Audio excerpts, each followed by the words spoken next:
Hello, living creatures of the universe. It's Kate Tadalin. Once again, we have another vlog. So for today's video, I will be sharing 13 things I've learned as a student in Naga City. Nag-graduate na ako, by the way. Congrats to me. Congrats din, guys. Congrats sa lahat.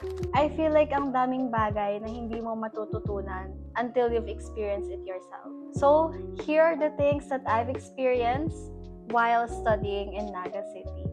Wow! If you're planning to study away from home or magdo-dorm ka, this video is for you, so keep watching. Number 1 is look for a good dorm. That's very important. Diyan ka magsistay, yan ang home mo for years, okay? So look for a good dorm. Madami kang factors na kailangan i-consider. The water flow, diba? Check the water flow. And also the signal. May mga dorms na nagsasabing pwedeng ganito ang ganyan. Pero bigla nilang i-confiscate ang gamit mo. Location ng dorm. Make sure it's near convenience stores, sari-sari stores, mga food spots so that it's convenient for you na.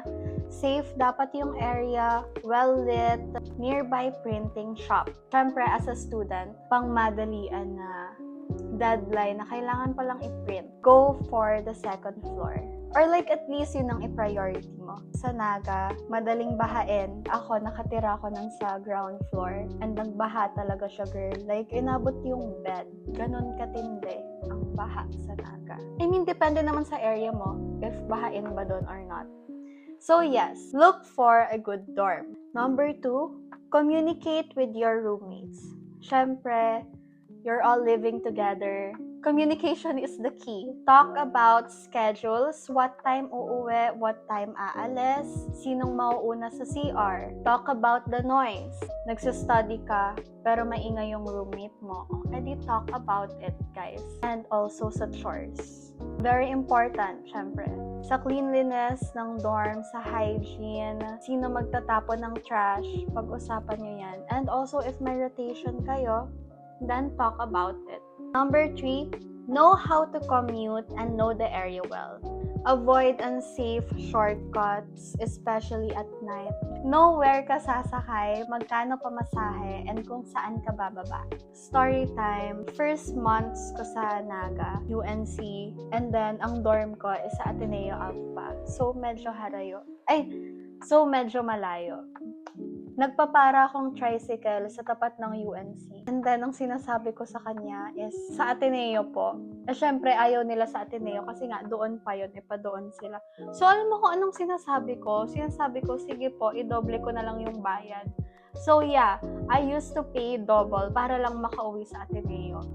And all this time, meron palang sakayan sa Baker's Plaza. Didiretso lang ako, meron tricycles doon. So, oo. Know the area well. Number 3. Fourth is be careful with food. Not everything is safe. Kahit mahal yan, kahit mura, kahit accessible, kahit ano, food is not always safe. Especially water sa karinderya.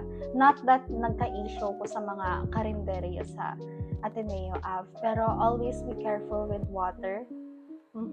Because yan ang number 1 nakakasira ng tiyan, water. Be mindful kung saan ka kakain. And because we're talking about food, number 5, don't live on fast food. Alam naman natin na it's convenient na mag-order ka sa Foodpanda, na mag-takeout ka na lang. Pero, it's not healthy in the long run, obviously. Lahat naman tayo may alam yan. Pero bakit tayo nag-order ng fast food? If umuwi ka weekly sa hometown mo, edi you can bring home-cooked meals. Yun rin yung ginawa ko. Umuwi ako weekly and then nagdadala na lang ako ng mga home-cooked meals like chicken, vegetables, fish.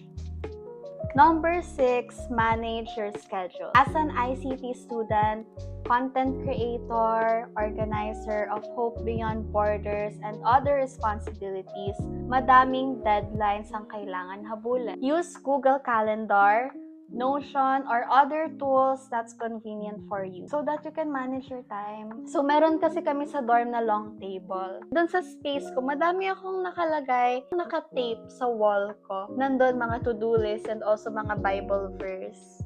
Number 7, try side hustles. Hindi naman to required. This is totally optional. Madami kang matututunan sa side hustle. Sabi nga, try everything while you're still young. And also, okay lang magkamali. Okay? Hindi naman required na perfect human being ka. It doesn't have to be big.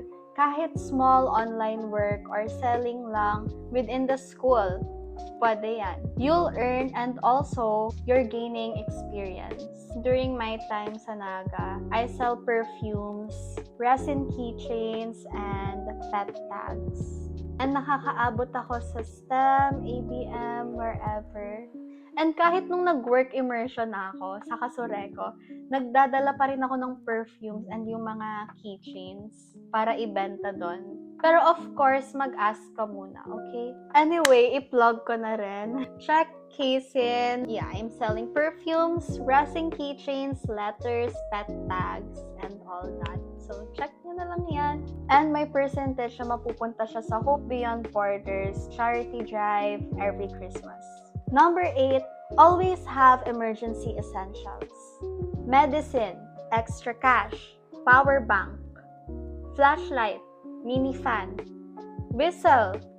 Kahit wala ka sa dorm, dapat meron ka pa rin parang mini bag ng mga emergency essentials mo. Number 9 is learn how to be independent. From cleaning your space, managing your money, and daily tasks, it's where you will really grow. Number 10, take care of your mental health. Not every day will be productive, and that is fine. Always prioritize your health, especially if malayo ka sa hometown mo. Kailangan mo talaga i-prioritize ang health mo. Number 11, expect the unexpected situations. Brownout, weak signal, may problema sa piso wifi, may centipede sa room. Always have a backup plan for unexpected situations.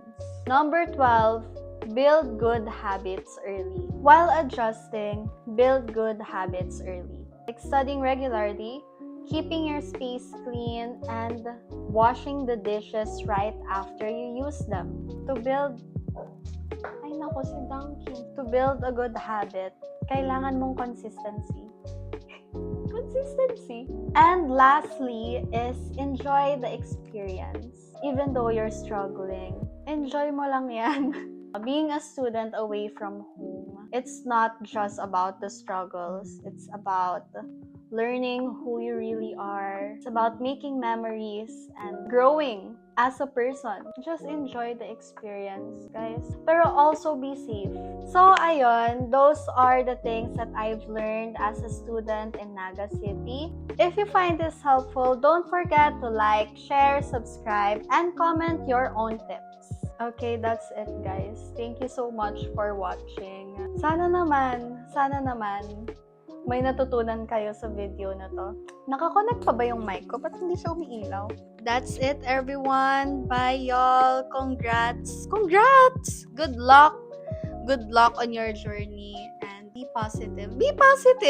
Okay, bye, guys.